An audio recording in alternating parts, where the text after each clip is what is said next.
Mga kapuso, gikan sa kakapoy sa tibok adlaw nga pagtrabaho, kinahanglan nato og masahe nga makapahupay gayod sa gibating kakapoy. Di ba? Relaxing kayo ang feeling paghuman og masahe. Apan karong panahon sa pandemya, mga kapuso, kamusta kaha ang mga massage therapist?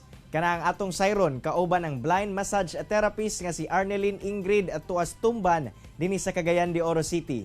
Ma'am Arnelyn, mayong buntag og dayon sa At Home GMA Regional TV. Kamusta, ma'am? Mayong buntag pod, Cyril, mayong buntag pod sa tanan mga kapuso.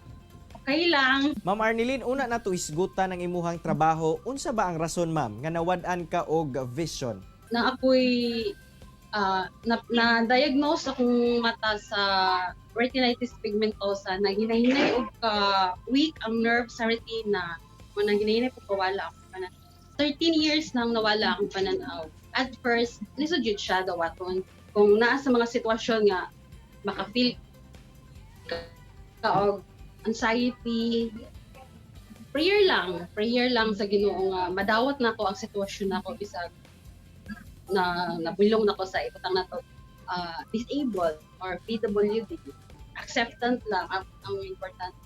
Ma'am, paunsa sab ka nahimong usa ka massage therapist ug unsa ang nagtulak kanimo nga mo engage niini? Sa primero, sa nag-stay pa ko sa balay pagkadayon ako ka-blind, akong uncle nag-encourage sa ako nga sa tanan nga sitwasyon dili lang nga mag-training ko, paningkamutan ako nga ma-independent ko sa akong ginikanan.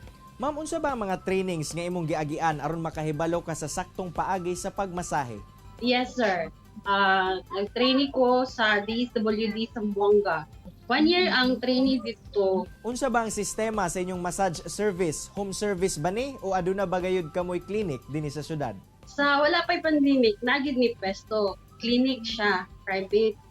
Sa karon, home service na amo ang kuan kay kuan nabuhian naman ang clinic, wala naman, close man.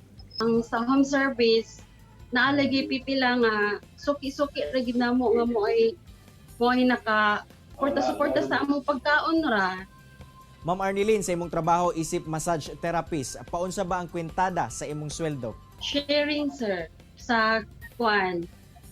Sa clinic nga rate is 250. Bali 110 bali amo na 140 ang sa clinic. Ma'am, kaniadto mga pila pod ang imong income nga mauli sa matag adlaw ug igo ra ba ni sa galastuhon sa imong pamilya? Depende man siya pero ang maka-minimum gyud ni naa sa mga 300 to 500. Maigo-igo ra gyapon, sir. Ang imuhang bana, ma'am, unsa pod ang trabaho? Masayista pod, sir. Parehas mi duha. Ma'am, sanglit na kining home service naman no, ang imuhang paagi sa pagpamasahe karong panahona. Kamusta ang kita, ma'am? O igo-igo ba sa pangadlaw-adlaw nga paginabuhi?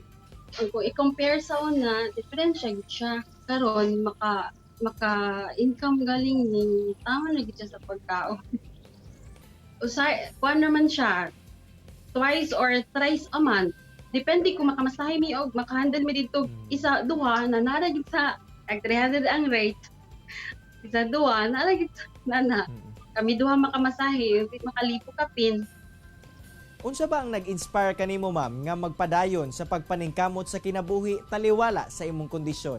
Kinahanglan magita maning kamot kay dili lang basta nga magsigitag pa nga istong ginikanan, kinahanglan ta magbarog para sa tong kagalingon.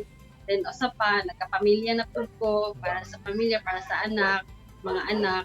Lastly, ma'am, imuhang panawagan ngadto sa ato ang dunay mga malumong kasing-kasing nga mutabang kaninyo. Kinsa man ang naay mga maluluyong kasing-kasing na makatungkol sa amo ang mga blind or mga persons with disability nga, especially sa mga blind kay mogit ang pinaka sentro affected karon nga naay pandemic tungod sa among klase sa among trabaho is man to man handle gyud, so makahatag sa among mga pangadlaw-adlaw nga panginahanglanon. Daghang salamat Ma'am Arnilyn sa imong oras ug gigayon nga gihatag sa At Home with GMA Regional TV. Stay safe and healthy, ma'am. Thank you, Sir Cyril, o sa mga kapuso nga nakadungog karon. Tayong salamat po sa tanan. Kini ang At Home with GMA Regional TV.